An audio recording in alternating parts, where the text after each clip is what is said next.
Want to make your Galaxy phone look and work just the way you want? Adding, removing, and editing widgets lets you customize your phone for easier access and better use. Let's get started and see how to do it step by step. First, press and hold down the home screen, then tap on widgets from the below. Here you'll find so many options like clock, camera, and smart suggestions. Now scroll down and find what you want to add on your home screen.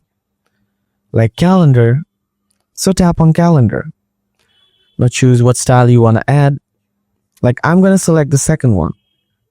Tap on it, and then tap add. Here it is. From here, you can move it to anywhere on the home screen like this.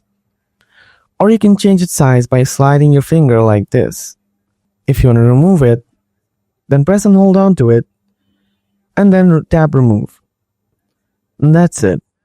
So that's how you can easily add, remove, or change any widgets on your Samsung phone's home screen. If this video helped you, please give it a like. Thanks a lot for watching.